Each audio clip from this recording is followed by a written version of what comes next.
abonne-toi et active la cloche de notification pour ne rien rater sur cette chaîne. Sur ce, bon visionnage et laisse-moi un gros pouce bleu pour l'encouragement. Que Dieu te bénisse. Bonjour, on continue avec notre série d'enseignements sur la sorcellerie inconsciente. Alors, le thème de cet après-midi s'intitule « Comment dois-je me dégager de la sorcellerie inconsciente ?» Comment dois-je me dégager de la sorcellerie inconsciente? Il est important de savoir que la neutralité spirituelle n'existe pas. La neutralité spirituelle n'existe pas. Soit on est avec Jésus, soit on est avec le diable. Soit on marche avec Jésus, soit on marche avec le diable. Tout être humain qui ne marche pas avec Jésus marche forcément avec le diable. Donc la neutralité spirituelle n'existe pas. Le Seigneur a dit ceci dans Matthieu chapitre 12, au verset 30, il est dit « Celui qui n'est pas avec moi est contre moi, et celui qui n'assemble pas avec moi disperse. » Qu'est-ce que ça veut dire? Quand le Seigneur Jésus-Christ dit « Celui qui n'est pas avec moi est contre moi », ça veut dire que quiconque n'est pas né de nouveau est avec le diable. Celui qui n'est pas avec moi est contre moi, ça veut dire que celui qui n'est pas né de nouveau est avec le diable. Et ensuite, il dira ceci, « Et celui qui n'assemble pas avec moi disperse. » Ça veut dire que celui qui n'accepte pas l'appel que je lui adresse, ou bien celui qui rejette l'appel que je lui adresse, retourne sous le joug de Satan dans la dispersion. Donc celui qui rejette l'appel de Jésus, celui qui rejette l'appel de Jésus retourne dans le monde. Il retourne sous le joug de Satan, dans la dispersion. Ceux qui acceptent l'appel de Jésus, ce sont ces brebis qui entrent dans son troupeau. Et dans 1 Jean chapitre 3, du verset 9 au verset 10, il est dit « Quiconque est né de Dieu ne pratique pas le péché, parce que la semence de Dieu demeure en lui. Et il ne peut pécher. » Quand on dit « et il ne peut pécher », ça veut dire qu'il ne peut pas se livrer à la pratique du péché. Et il ne peut pécher parce qu'il est né de Dieu. C'est par là que se font reconnaître les enfants de Dieu et les enfants du diable. C'est par là que se font reconnaître les enfants de Dieu et les enfants du diable. Ça veut dire que dans le monde entier, nous avons deux types d'enfants. Les enfants de Dieu et les enfants du diable. C'est qui les enfants de Dieu? Les enfants de Dieu, ce sont ceux qui sont nés de nouveau. Ce sont ceux qui sont entrés dans la bergerie et font partie du troupeau du Seigneur. Et les enfants du diable, ce sont ceux qui ne marchent pas avec Jésus. Alors, étant donné que la neutralité spirituelle n'existe pas, je dois donc faire un choix. Si je veux me dégager de la sorcellerie inconsciente, il faut que je fasse un choix. Il faut que je fasse un choix si je veux me dégager de la sorcellerie inconsciente.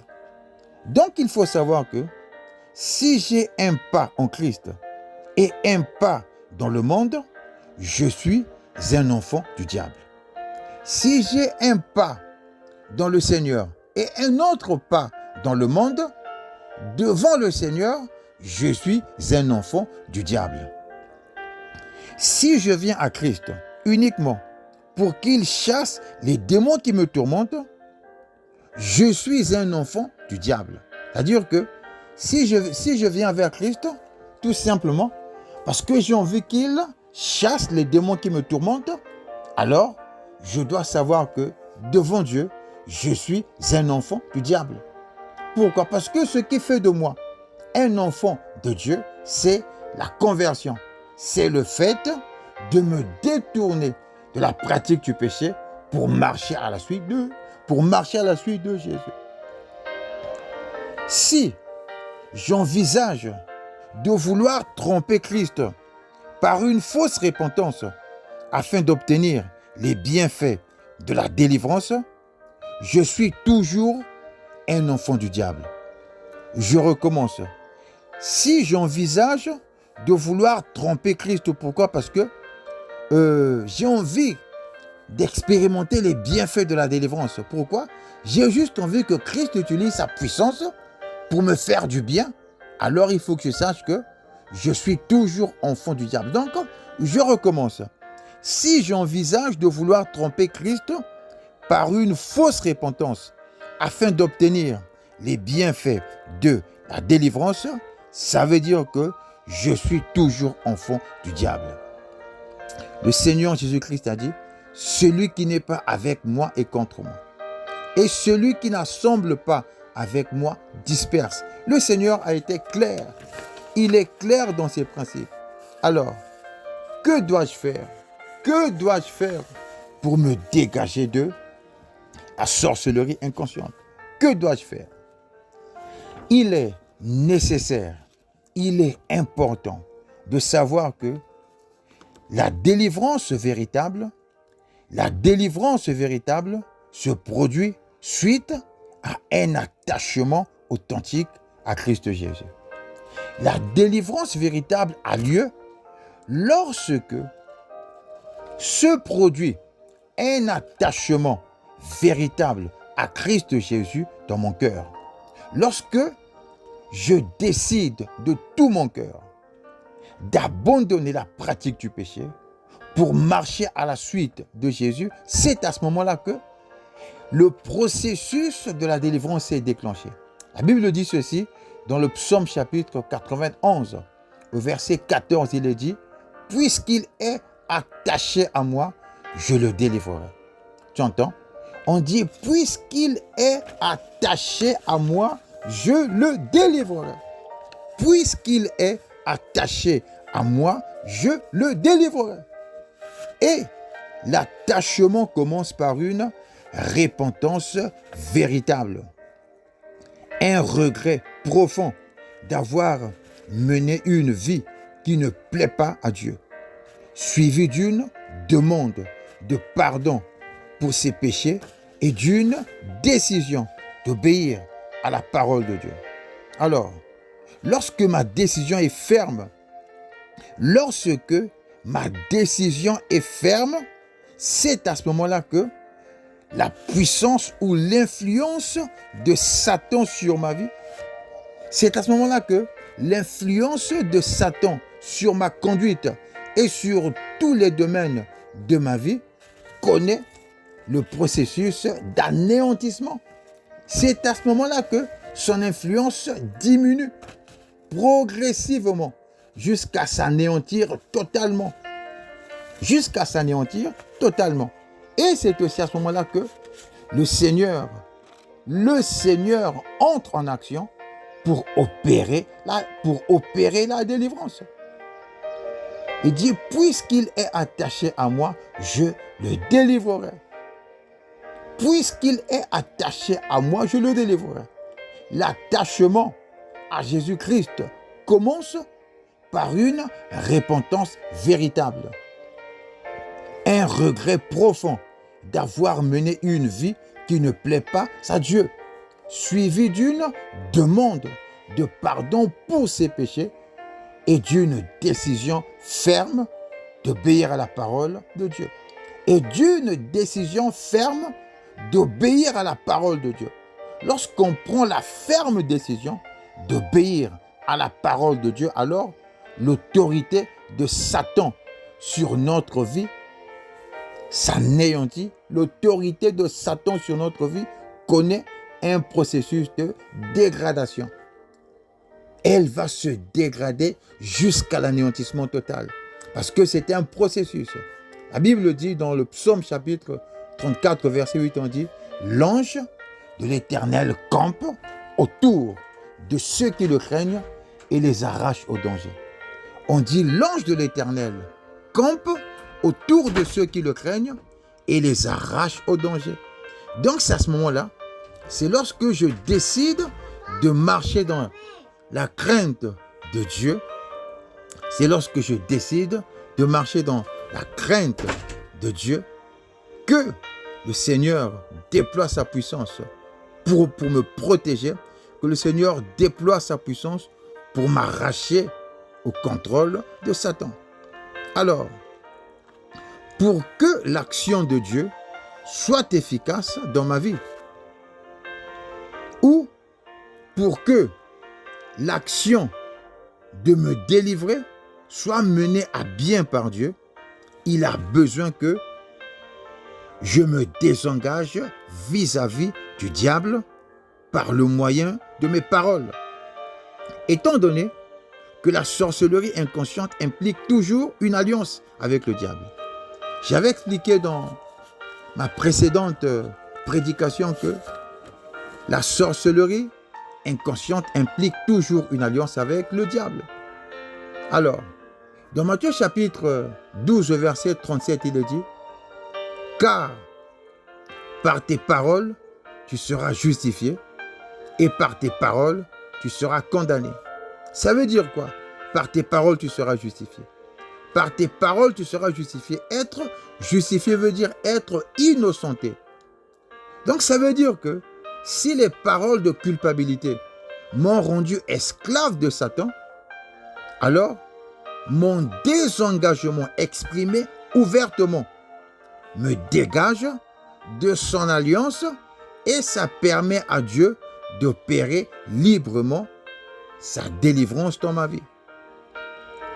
Donc, pour me dégager de Satan, je dois ouvertement manifester mon désir de me détacher de lui. Je dois ouvertement manifester ma volonté de rompre l'alliance avec lui. La Bible dit, car c'est par tes paroles que tu seras justifié et par tes paroles, tu seras condamné. Donc, si les paroles de culpabilité m'ont rendu esclave de Satan, alors mon désengagement doit être mon désengagement exprimé ouvertement me dégage de son alliance. Et cela permet à Dieu d'opérer librement la délivrance dans ma vie. Donc il faut dire, Père éternel, je te demande pardon pour la désobéissance de mes ancêtres et pour mes propres transgressions. Je révoque toute alliance ou tout engagement pris envers le diable au nom de Jésus-Christ. Père, je te demande pardon pour la désobéissance de mes ancêtres. Je te demande pardon pour la désobéissance, pour mes propres transgressions.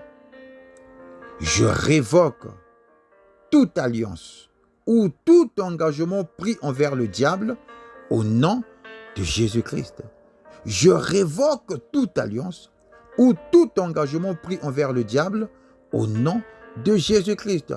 Je dois manifester le désengagement par mes paroles de manière ouverte et de manière claire. Donc si je décide de marcher avec le Seigneur Jésus, il faut que le monde spirituel sache.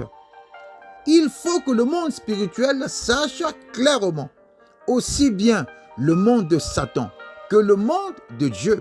Il faut que je dise, au nom de Jésus-Christ, je révoque toute alliance ou tout engagement pris envers le diable. Il faut exprimer ce désengagement de manière claire et de manière ouverte. Ouvertement, clairement. Ouvertement et clairement. Il faut se détacher de Satan pour s'attacher à Christ Jésus. Voilà ce qui déclenche le processus de délivrance. Voilà ce qui déclenche le processus de délivrance. Alors, une fois que j'ai exprimé ouvertement mon désengagement, alors le diable perd le droit légal d'opérer dans ma vie. La fraternité des sorciers perd le droit légal de m'asservir. Les esprits de contrôle perdent le droit légal de m'asservir. Pourquoi? Parce que par mes paroles, j'ai été justifié. par mes paroles, j'ai été justifié. Car par tes paroles, tu seras justifié et par tes paroles, tu seras condamné. Matthieu chapitre 12, verset 37. La Bible dit, ce que vous autoriserez sur la terre sera autorisé aux yeux de Dieu. Et ce que vous interdirez sur la terre sera interdit aux yeux de Dieu. Donc il faut manifester de manière claire l'interdiction. Il faut manifester l'interdiction. Il faut placer la ligne rouge à Satan. Il faut déterminer la ligne rouge aux puissances des ténèbres. Dire, au nom de Jésus-Christ, au nom de Jésus-Christ, je renonce aux mauvaises œuvres. Au nom de Jésus-Christ, je révoque ces alliances. Au nom de Jésus-Christ, je refuse de suivre le diable. Je refuse d'être esclave d'une fraternité quelconque de sorciers. Et j'ordonne, au nom de Jésus-Christ, aux esprits de contrôle qui ont été établis sur ma vie, de dégager dans le nom puissant de Jésus-Christ. Et donc, on va continuer notre série d'enseignements. Donc, voilà le premier pas. Le pas, c'est un pas fondamental. Que Dieu te bénisse.